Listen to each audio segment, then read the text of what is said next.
Excuse me, hello? Why you acting like a bitch? Because I gave you too many chances to understand that. Shut that shit up. Ain't never seen tears from a gangster, so why don't you want me to cry?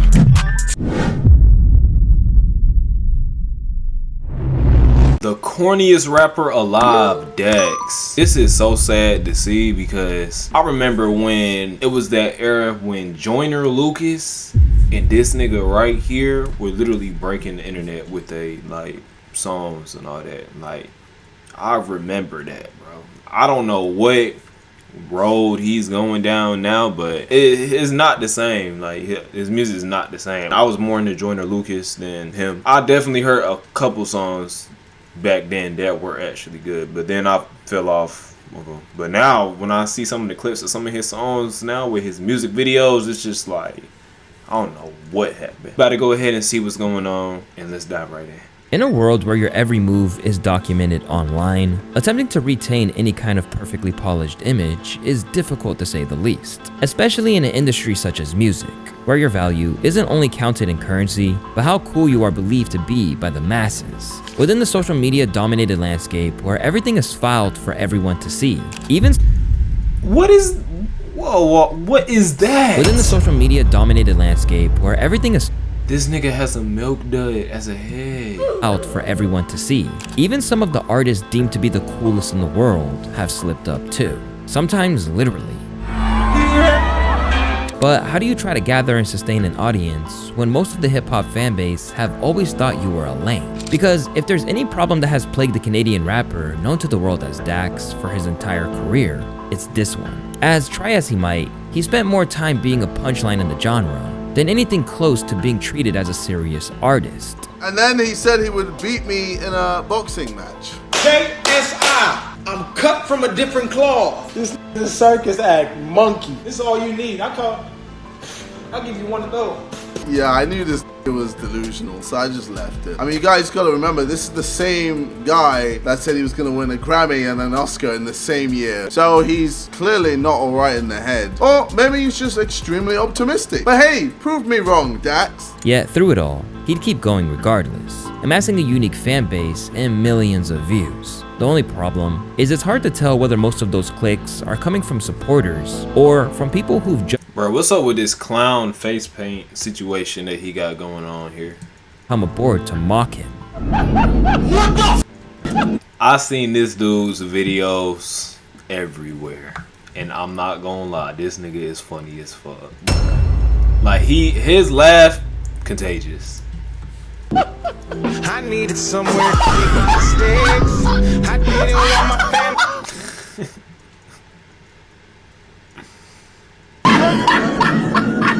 Excuse me, hello? Why you acting like a bitch? Because I gave you too many chances to understand that. Shut that shit up. It's your boy Luesta, and this is why Dax can't escape being the corniest rapper alive. But first, let's work out how he got branded with this very unfortunate What is label up with to this begin nigga in with. face paint? Dax's come-up story is a simple one of an average working individual striving for something greater. Raised in Ottawa, Canada, Dax knew that he wanted a taste of the good life. Although originally, he didn't know exactly what it was he was looking for, and basically fell into rapping in a strange, circular fashion. Amid his well-documented years spent as a janitor, Dax caught his break when inspiration struck in an unlikely fashion. Went to prep school, went to junior college in Casper, Wyoming. Finally got to Division I at the University of Montana. That didn't work out. Transferred to D2 back in Kansas at Newman University. Became an overnight janitor. Started writing poetry. The poetry turned into music. And now I do it full time.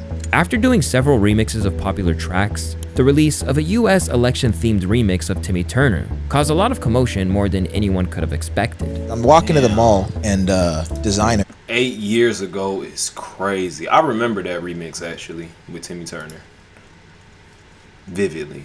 Like I said, it's been a minute. No cap. At that time, it dropped Timmy Turner. He drops Timmy Turner. I love the song. I used to listen to all types of music back then. I love this shit. So I'm just walking to the mall and I just go, Hillary Clinton, lost the Trump and now we tripping. Thank God I got a passport. Couple months I'm going missing, right back to Canada. Cause it's violent, looting and riots, wildin' they wildin'. Yeah. Democratic Party crying, all the Republicans smiling. So I made that. Yeah. So I recorded that video, put it on Instagram and it was doing better than like any video I'd ever posted. Alongside a novelty track dubbed Catch Me Outside, alongside Daniel Bergoli, which garnered 22 million views, Dax's output was initially very geared towards YouTube, as while he made tracks of his own, he quickly realized that the songs of other people that he repurposed were what were truly doing numbers. And from his early days onward, Dax exhibited a whole lot of skill when it came to just sheer rapping ability that had some fans suggesting his lyrical miracle style that was deeply indebted to Eminem was part of the antidote to scenes like mumble and SoundCloud rap. But the problem was that his corny lyrics and attempts to capitalize on big existing songs meant that it was nearly impossible to truly rock with, as even those who admired him on some level were deterred by his antics. Just look at this poll, which the winning vote was that he's technically okay, but too cringy. But while the issues people took with his lyrics were one thing, the reputation he was beginning to build for himself away from the mic only cemented the idea that he was about as lame as they come.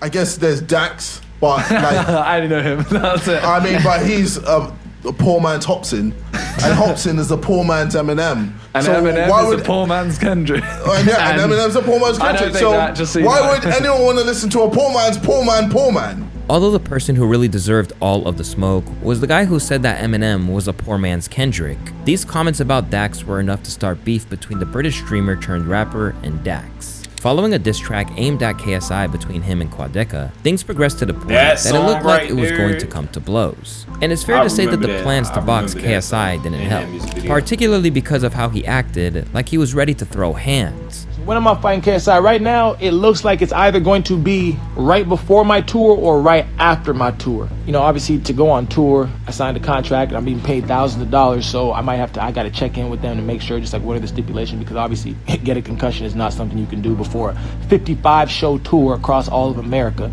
So if that checks out, then I'll fight him right after when I get off tour, probably a couple weeks after, just to get a couple training in. But I'm starting training tomorrow. But either way, the fight's going down. But it really became a bad look when he later backed out of the fight, despite KSI meeting Dax's overly ambitious requirements for the fight to go down, including a 5-star hotel, 5 class flights, and a car with a personalized license plate to take him to the airport. Clearly, Dax's brief window of fame up to that point made him believe that he should be treated like a star above all else. Because while this was the first, this wasn't the only instance of him being a diva. During Yeah, I ain't gonna lie, you bugging. I'm supposed to be fighting you and you talking about you want a first class fight, a Rolls Royce, man, all that. Nigga, you must have lost your mind. Nigga, we're boxing. I'm not taking you out to dinner. Like, I don't know what he had going on right there. early career, Dax was intent on upholding a real air of pleasantness and acting like he was there to inspire the masses. But it was soon revealed that he was capable of being way more two-faced and self-serving than he'd like you to believe. Among the most notable examples of this came when Dax snaked fellow rapper Crypt over a feature. Originally, the two worked together on a KSI diss track before they were encouraged to collaborate again after initially attempting to charge him $3,000 on a feature. After they negotiated the price of $1,000, I remember Crypt this decided to dude. proceed, even though he'd been given prior warning over what could go wrong, including a half-assed verse. But from there, things just kept getting worse. So this is where things start to get really sour for me. So I sent him the beat, told him where to start rapping, and told him to have fun with it. Dax never texted me back after that. I got an email from his producer like really late that night with what he sent me, but Dax never told me that it was sent or anything. I think I actually saw it like the next morning. After he delivered a brief contribution, Quadeca and Screwface were enlisted to make the track more robust. Upon hearing that, Dax demanded to re-record his contribution, and almost instantly, it was believed that he had sent subliminals to his fellow YouTube rappers on the track. But he hears Screws and Quadeca's and he's like, you know, resend it. I want resend it with my part out. I want to redo mine. Which is already an instance like, one, he knows the first verse he sent me was not good, and two, that's just a no-no. You don't change your verse when you hear somebody else's because you feel some type of way about your own verse. You realize it's not that good. But regardless, he changes his verse to what you guys hear now. And there's a line in there that clearly is a shot at all of us on the song where he's talking about 3 dudes and a goat, saying that, you know, all 3 of us, Quadeca, me, and Screw, are just dudes, and that he's the GOAT. He's on the track. Like, he's the greatest of all time. It's just 3 of us with him on this song that turned it into a hit single. And Screw was fucking pissed. Like, he was livid, called me at like 4 o'clock in the morning, mad as fuck over this. So everybody's gonna hear the song and realize he has the worst verse on the song. And if you listen to the song, like punchlines, flow, like stuff that we're talking about, he has the worst verse on that song. And I even said this back when I thought very highly of Dax. I have seen Dax put so much effort into a song before, And like just seeing this, like after seeing him put effort into a song, it really hurt. Like it really bothered me that he would do that to me. Somebody that's shown him nothing but respect and praised him highly. After the controversy surrounding Very much weird energy right there. emerged, he then backpedaled and tried to disavow the song. What I'm so upset about is that he lied to me, because my fans see that he's not pushing the song and they're questioning him on it. I never said anything about it. Never said anything about Dax not pushing the song. My fans realized it. They realized he wasn't doing shit with it. And they're hitting him up in the DMs like, why aren't you sharing this song? And the thing that irritates me the most is that he said he didn't like the song or believe in it at all. Even though like, he's telling me in messages that it's fire and that it's legendary, he's excited for the video to drop, send me the song so I can put it in my drive, but then behind my back saying that he doesn't like the song at all, doesn't believe in it, the video and audio is not up to quality and all this other shit. It's like, bro, if you don't like the fucking song, tell me. Don't just go behind my back saying it's shit. Don't lie to my face. I can't fucking stand a liar. But this then led to subsequent diss tracks, leading them to finally reconcile down the road. And he messaged me on Twitter with a very, very nice, long, sincere, heartfelt, man-to-man apologies. Even if he said he's sorry on publicly and stuff like that, that doesn't mean shit to me.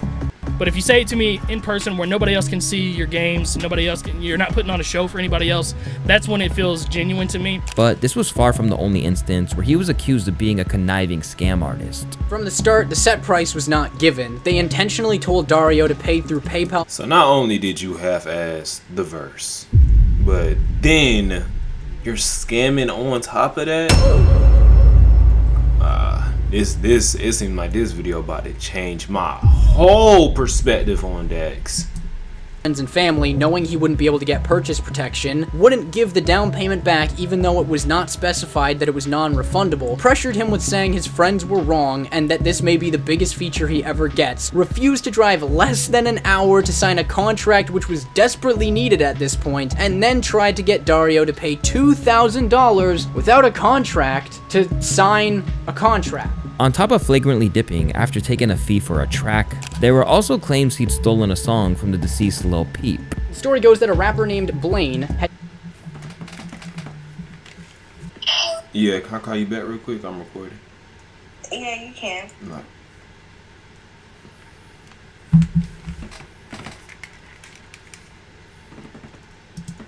a Lil Peep verse from another rapper named Derek Dean, who was one of Lil Peep's close friends before he had died. While Blaine was making his new song, he got another rapper on as well named Love Sad Kid, but Lil Peep had sadly passed away before it was done, but they still wanted to release the song. The only thing was that with the new mix, there was an extra spot on it. So Ruiner ended up being able to get Dax actually involved in the project, and got him on the song with the agreement that the song would be put on Dax's channel with everyone getting their proper credit for the work they put into it. Dax then asked for the stems for the song so that he would be able to get it all approved by Atlantic. For those of you who don't know what stems are, they're basically the different layers that make up the components of a song. Dax had also said that no one was going to steal anything from Blaine and that he had absolutely nothing to worry about. Dax took the Lil Peep hook, got a brand new producer to make a new beat for the song, got the producer to mix Lil Peep's hook again, deleted everybody else's verses off of the song, and recorded 2 new verses to put on in their spots instead. And to make things worse, Dax ended up actually recording a music video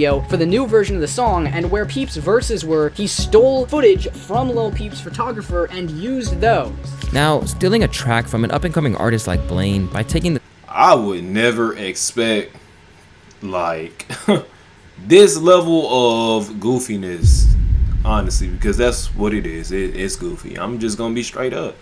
But I would not expect this from this nigga a few years or years and years back. Like, I would not have expected this from him. That's crazy. Shit has stripping changed. Everything else would have been already bad enough. But when you realize that he was actually using music from a deceased artist, trying to boost his own image off the fame that Peep gained after his death, it suddenly becomes a really bad look. However, the good times of getting away with everything scot-free wasn't going to last forever, because soon he was about to get embarrassed online over a diss track.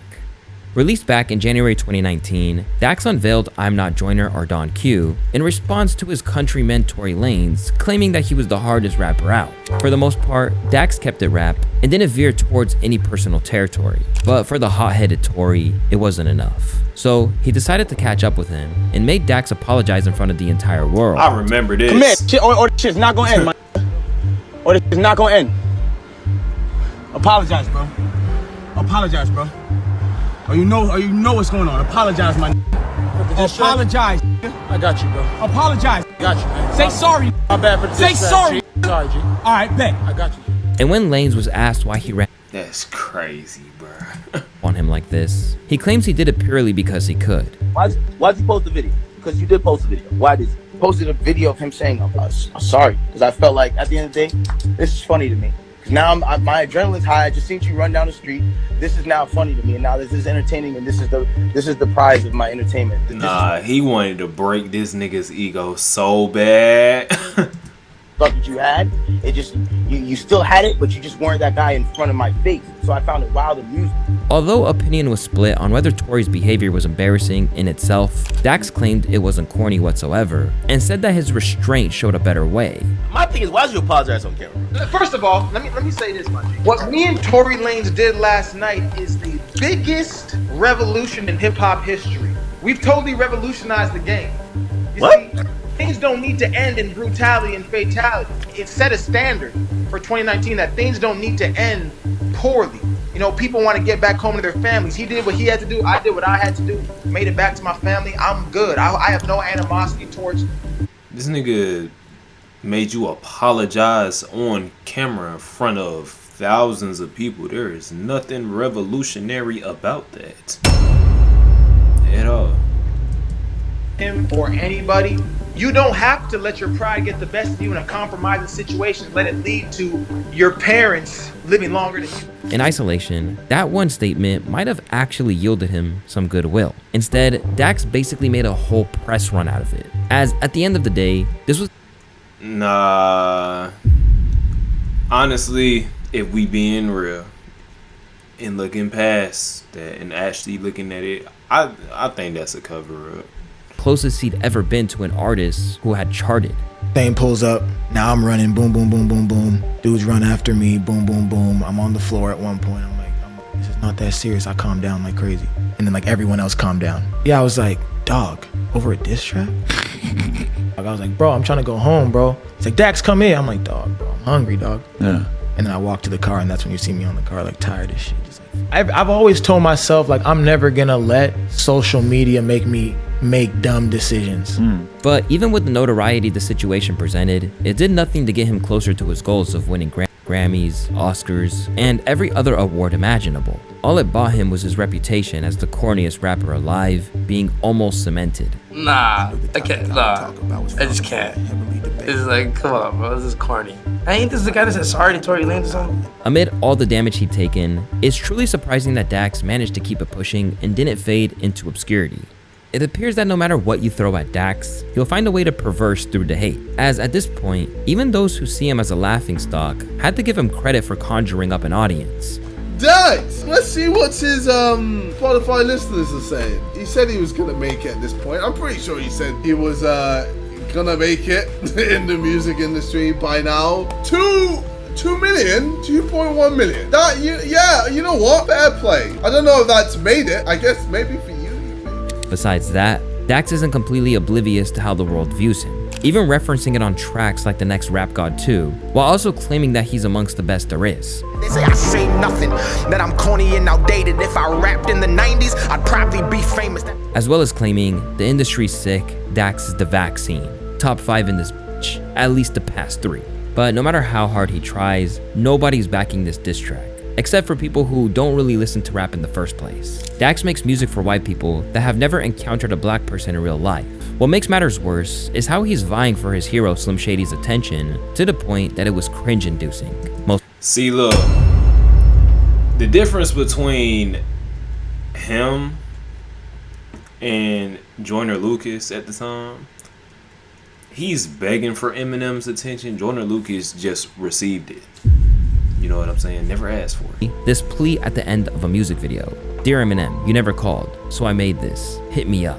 Slotted into the informal subgenre of coworker music, his rep as rap for people who don't normally engage in the genre was only furthered when he moved into country, with tracks like Dear Alcohol, which actually went platinum. And in this lane, he's also making his own blatant retreats of other artists' music, where he ceased to be the savior of lyrical miracle rap to instead just do anything that would make him a buck. Granted, he definitely seems to have helped people with the track.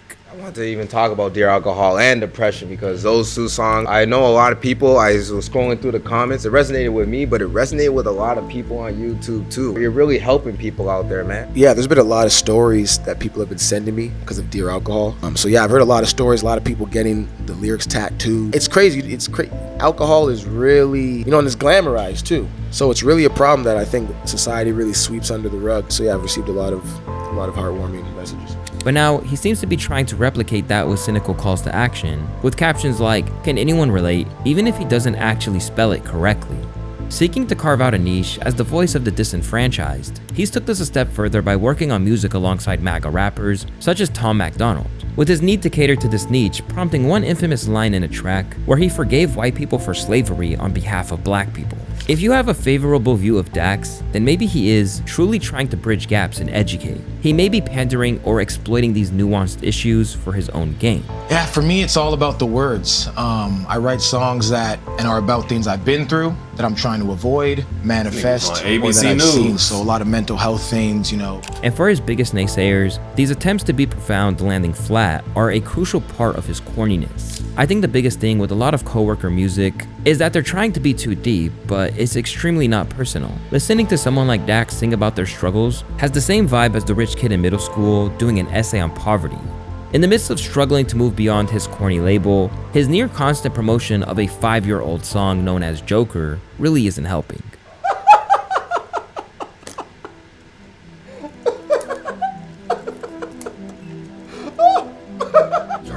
You're in pain. I can tell by what you're saying, but my bad. Instead, it has only fed into the content of a TikTok creator known as Danny Anine, whose videos often equate to him basically laughing at Dax. Yeah, this nigga.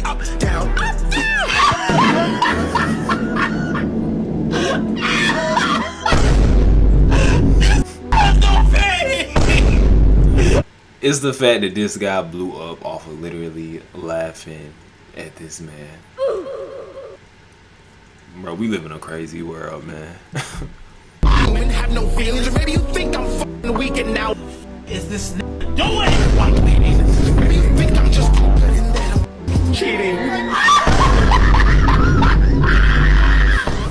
In fact, the culture of clowning him is so enforced to the point that he can't even claim an Uber driver was bumping his track without it being met with mockery. This is the 9th Uber driver I've seen play one of your songs. Do you just hold them at gunpoint? The driver was definitely forced to play this shit. Set to embark on a US tour, he succeeded against all odds. Because ultimately, people who aren't aware of the internet and hip-hop's perception of him may be able to take the music at face value and find something that they enjoy. But unfortunately for Dax, that ship has sailed with much of his target audience long ago. And if he ever hoped to be beloved in that lane, then he's going to spend his entire life chasing something that's not forthcoming. Still, get your bag while you can, Dax. You've come a long way from those Janitor days. It's your boy Luesta, and I'll see you guys on the... Man, what a crazy turn of events from what Dax used to be to what he is now. I'm not gonna lie, I did not see none of this coming. The only reason that I knew about some of the corniness that he has came to is due to the fact of that one dude who was laughing at him with the TikToks and the reels and all that. That's the only reason that I had some level of knowledge to it. Y'all let me know what y'all think. Do you think that Dax is for sure one of the corniest rappers out here? Or do you fuck with him? Do you feel like his shit is still dope in your eyes? You know what I'm saying? I can't really say too much. I don't listen to him. So, yeah. With that being said, I'll catch y'all on the next one, man. Hey, hold on now. Before you leave, like the video, subscribe. Thank you. Ain't never seen tears from a gangster, so why do it want me to cry? Fighting depression, talk to them speeches, them judges that help me get by. But I cannot lie, yeah, that shit hurt me bad when I got that call, told me you died. Like how the fuck can they take you? Man, I hope I wake up, it's a lie.